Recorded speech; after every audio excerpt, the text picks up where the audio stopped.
ఎన్నికల యుద్ధానికి గోదావరి జిల్లాలో జనసేనలు రంగం సిద్ధం చేసుకుంటున్నాయి. అధినేత పవన్ కళ్యాణ్ ఇస్తున్న ఆయుధాలతో యుద్ధానికి సిద్ధమంటూ కత్తులు దూస్తున్నాయి. గోదావరి జిల్లాలను గురిపెట్టి అసెంబ్లీ గద్దెనెక్కేందుకు సిద్ధమవుతున్నారు. దానికి అనుగుణంగానే పవన్ కళ్యాణ్ గత 3 రోజులుగా కాకినాడలో బస చేసి ఇన్ఛార్జీలను సన్నద్ధం చేస్తున్నారు. ఏది ఏమైనా ఈసారి గోదావరి జిల్లాలో ఎక్కువ సీట్లు ఎంచుకుని అన్ని స్థానాల్లో గెలిచి తీరాలనే పట్టుదలతో ముందుకు సాగుతున్నారు. దీనికోసం పవన్ చేస్తున్న ప్లాన్స్ ఏంటి? తూగో జిల్లాలో పవన్ తూగగలడా?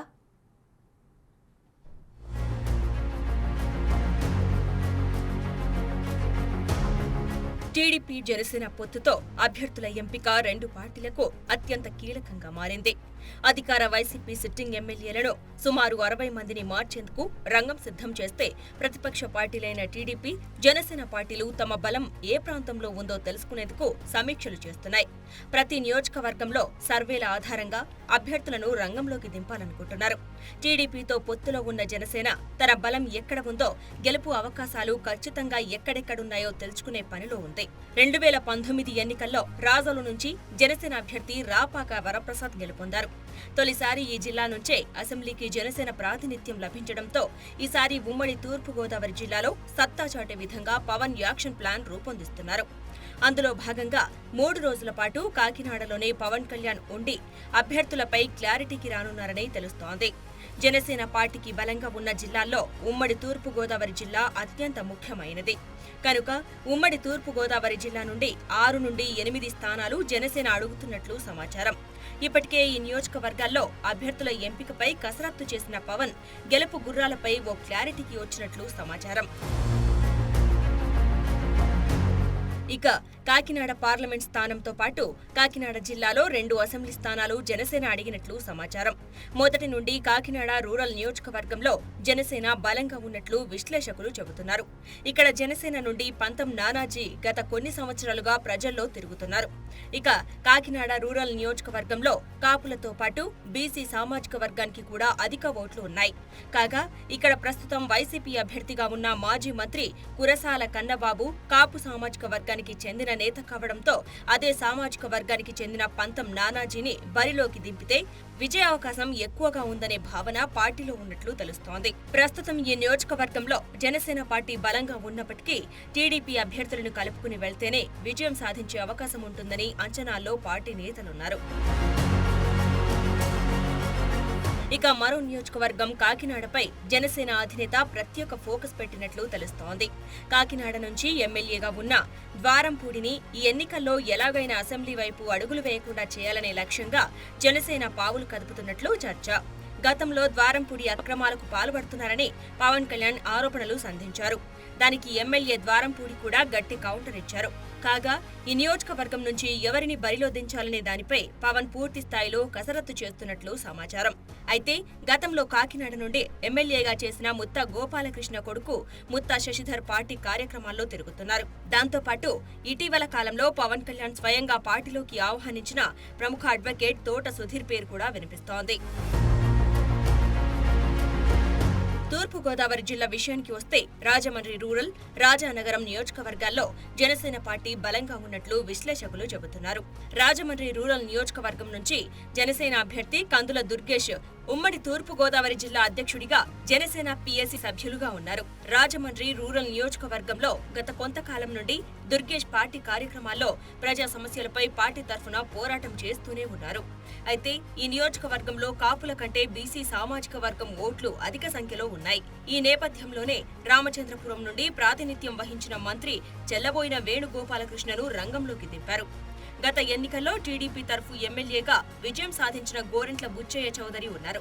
అయితే జనసేన పార్టీ నుండి కందుల దుర్గేష్ కి టికెట్ ఇవ్వాలా లేక టీడీపీ నుండి బుచ్చయ్య చౌదరికి కేటాయించాలా అనే అంశం ఇరు పార్టీల అధినేతలకు పెద్ద తలనొప్పిగానే మారిందని సమాచారం. ఈ జిల్లాలో ఉన్న మరో నియోజకవర్గం రాజానగరం నుండి గత కొంతకాలంగా బత్తుల బాలకృష్ణ జనసేన పార్టీ తరఫున బలంగానే ప్రజల్లో తిరుగుతున్నారు. అయితే ఈ నియోజకవర్గంలో టీడీపీ ఇన్ఛార్జిగా బొడ్డు వెంకటరమణ చౌదరి ఉన్నారు.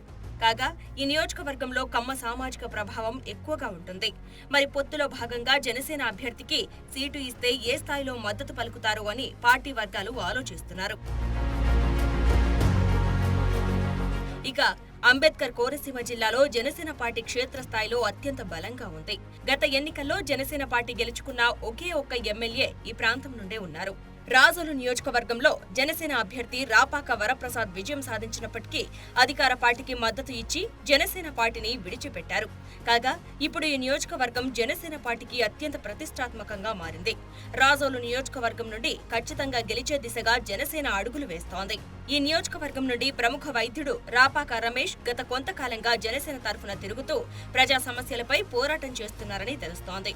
ఆయనతో పాటు గత ఎన్నికల్లో వైసీపీ తరఫున పోటీ చేసి ఓడిపోయిన బొంతు రాజేశ్వరరావు కూడా జనసేన పార్టీలో చేరారు.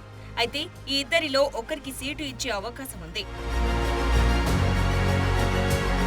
అంబేద్కర్ కోనసీమ జిల్లాలో ఉన్న మరో నియోజకవర్గం అమలాపురం.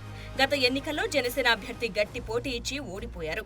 ఈ నియోజకవర్గంలో నాయకులతో సంబంధం లేకుండా క్షేత్రస్థాయిలో జనసేన పార్టీ బలంగానే ఉన్నట్లు కనిపిస్తోంది. గత ఎన్నికల్లో పోటీ చేసిన శెట్టిబత్తుల రాజబాబు జనసేన తరఫున బరిలోకి దిగేందుకు సిద్ధమవుతున్నారు. దాంతో పాటు గత ఎన్నికల్లో జనసేన అమలాపురం పార్లమెంట్ అభ్యర్థిగా పోటీ చేసిన డిఎంఆర్ శేఖర్ ఈసారి ఎమ్మెల్యే అభ్యర్థిగా పోటీ చేసేందుకు సిద్ధమవుతున్నట్లు తెలుస్తోంది. ఇప్పుడు ఈ ఇద్దరిలో ఎవరికి ఇచ్చినా జనసేన గెలిచే అవకాశం ఎక్కువగానే ఉంది. అయితే అమలాపురం నియోజకవర్గంలో టీడీపీ క్షేత్రస్థాయిలో బలంగా ఉందనడంలో సందేహమే లేదు. కానీ టీడీపీ నుండి మాజీ ఎమ్మెల్యే ఐతా బత్తుల ఆనందరావు, పరమట శ్యామ్ ఉన్నారు. ఈ ఇరువురు నేతలు పూర్తి మద్దతు ఉంటేనే విజయం సాధించే అవకాశం ఉంటుంది. ఇక ఈ జిల్లాలో మరో నియోజకవర్గం రామచంద్రపురం. ఇక్కడ సరైన నాయకుడు లేకపోయినా జనసేన పార్టీ కార్యక్రమాలను విజయవంతం చేసే సైనికులు ఈ ప్రాంతంలో ఉన్నట్లు తెలుస్తోంది. ప్రస్తుతానికి జనసేన ఇన్ఛార్జి పోలిశెట్టి చంద్రశేఖర్ పార్టీ కార్యక్రమాలను ప్రజల్లోకి తీసుకుని వెళ్తున్నారు. దాంతో పాటు గతంలో రామచంద్రపురం నుండి ఎమ్మెల్యేగా పనిచేసిన చిక్కాల రామచంద్రరావు కుటుంబం నుండి చిక్కాల దొరబాబు జనసేన పార్టీ తరఫున ప్రజల్లో తిరుగుతున్నారు. ఈ ప్రాంతంలో టీడీపీ ఇన్ఛార్జిగా బీసీ సామాజిక వర్గం నుండి గత టీడీపీ ప్రభుత్వంలో శాసన మండలి డిప్యూటీ స్పీకర్ గా చేసిన రెడ్డి సుబ్రహ్మణ్యం ఉన్నప్పటికీ ఆశించిన స్థాయిలో పార్టీని బలోపేతం చేయలేకపోతున్నారనే టాక్ ఉంది. కాగా ఈ నియోజకవర్గంలో కాపు ప్రభావం ఎక్కువగా ఉండే అవకాశం ఉన్న నేపథ్యంలో ఈ స్థానం జనసేనకు ఇచ్చే అవకాశం ఉన్నట్లు తెలుస్తోంది. ఇక మండపేట నియోజకవర్గంలోనూ జనసేన బలంగా ఉందనే చెప్పాలి. వేగుళ్ల లీలాకృష్ణ జనసేన పార్టీ నుండి పోరాటాలు చేస్తున్నారు. అయితే ఈ ప్రాంతం నుండి గత 2 పర్యాయాలుగా టీడీపీ అభ్యర్థి వేగుళ్లు జోగేశ్వరరావు విజయం సాధించుకుంటూ వస్తున్నారు. టీడీపీ అభ్యర్థి 3వ సారి విజయం సాధించే దిశగా అడుగులు వేస్తున్నారు. కాగా ఈ ఇద్దరిలో ఎవరికి సీటు కేటాయిస్తారో వేచి చూడాలి. మరో నియోజకవర్గం కొత్తపేట. ఈ ప్రాంతంలోనూ జనసేన క్షేత్రస్థాయిలో ప్రజల్లో ఉందనడంలో సందేహమే లేదు. ఇక్కడ జనసేన పార్టీ నుండి బండారు శ్రీనివాస్ ఉండగా ఇదే ప్రాంతం నుండి టీడీపీ అభ్యర్థి మాజీ ఎమ్మెల్యే బండారు సత్యానందం కూడా బరిలో ఉన్నారు. ఇరువురు అన్నదమ్ములు కావడంతో టీడీపీ అభ్యర్థికే సీటు కేటాయించే అవకాశం ఉన్నట్లు తెలుస్తోంది. మొత్తానికి ఈ జిల్లాలో కాపు సామాజిక వర్గంతో పాటు బీసీ, ఎస్సీ, ఎస్టీ మైనార్టీ వర్గాలకు ప్రాధాన్యత ఇస్తూ నియోజకవర్గాల్లో ప్రజాబలంతో పాటు అంగబలం, ఆర్థిక బలం పరిపుష్టిగా ఉన్న అభ్యర్థులను ఎంపిక చేయనున్నట్లు సమాచారం. అయితే పవన్ కళ్యాణ్ 3 రోజుల పాటు ప్లాన్ చేసిన పర్యటనతో దాదాపు ఉమ్మడి తూర్పు గోదావరి జిల్లాలో పోటీలో ఉన్న నాయకులకు ఒక క్లారిటీ రానుంది. అలాగే ఇక్కడ గెలుపోటములపై జనసేన అధినేతకు కూడా స్పష్టత వస్తుందని పార్టీ వర్గాలు భావిస్తున్నాయి.